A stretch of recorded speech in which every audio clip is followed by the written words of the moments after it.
Hello class.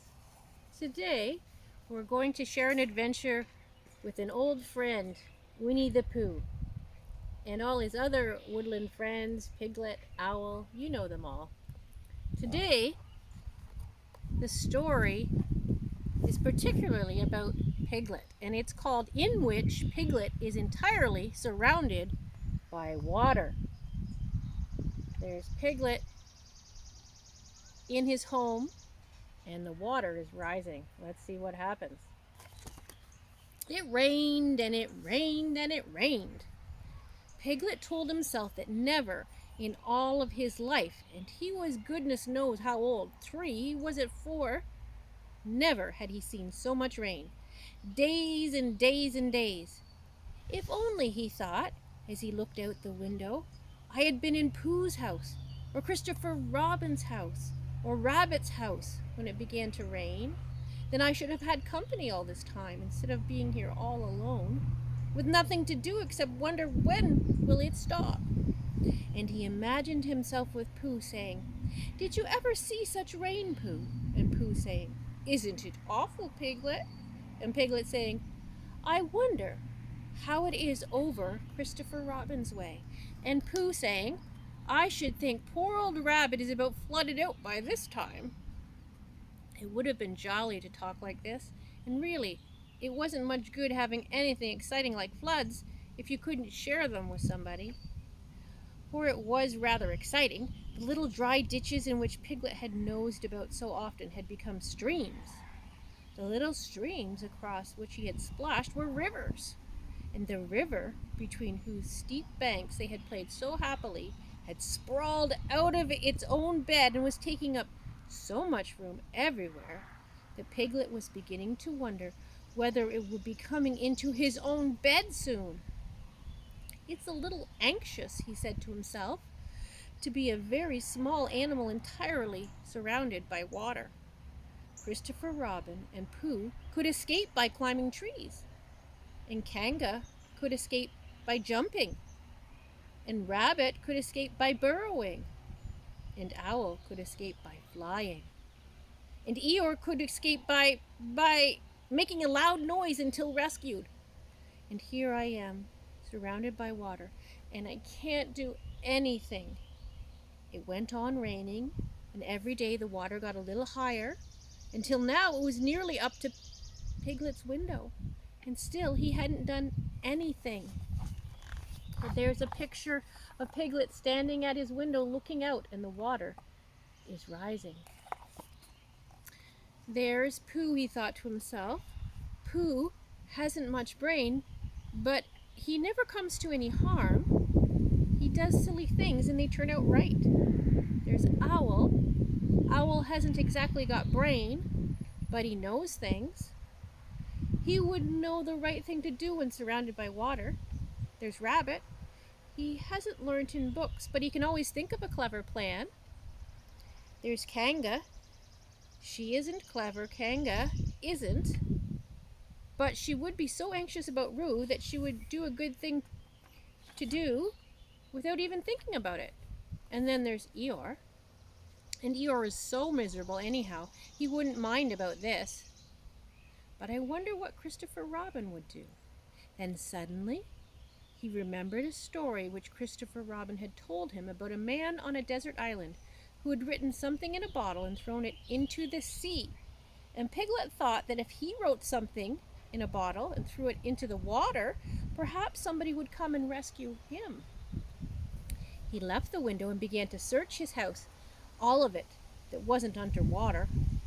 And at last he found a pencil and a small piece of dry paper and a bottle with a cork on it. And he wrote on one side of the paper, "Help! Piglet!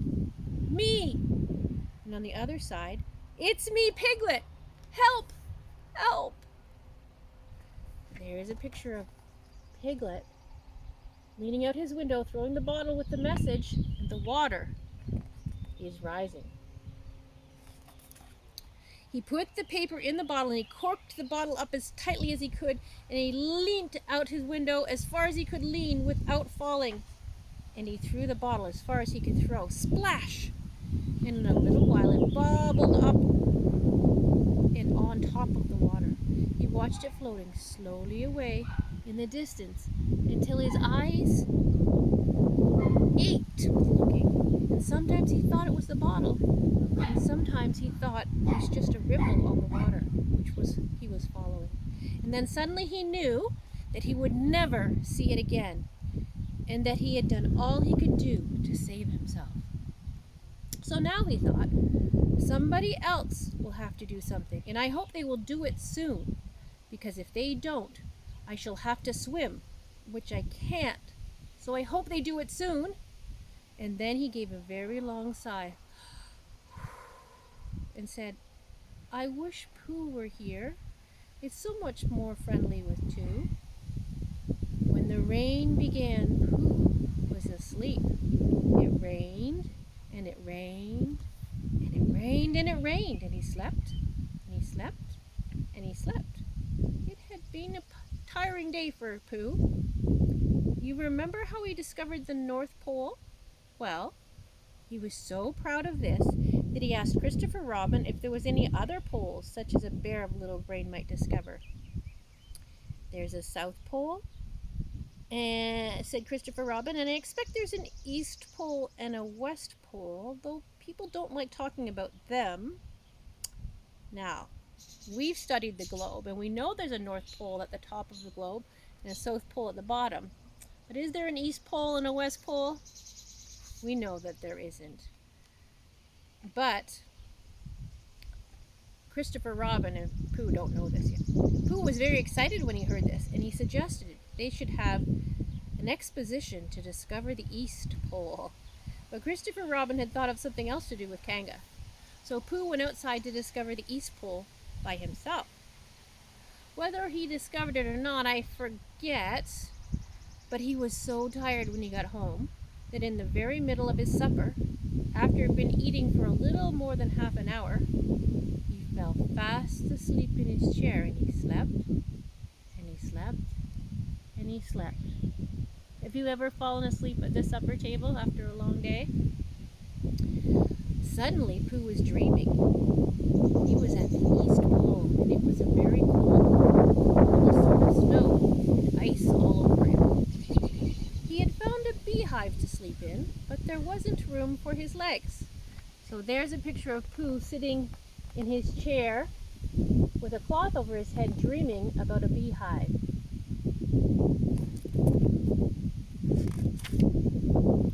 No room for his legs in the beehive, so he left them outside.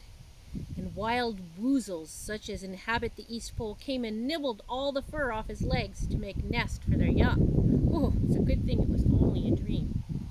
And the more they nibbled, the colder his legs got, until suddenly he awoke with an ow! And there he was, sitting in his chair, with his feet in the water, and water all around him. He splashed to his door and looked out. This is serious, said Pooh. I must have an escape. So there's the tree with the water out below it and the ducks flashing around, and here's Pooh peering out his window and seeing all the water.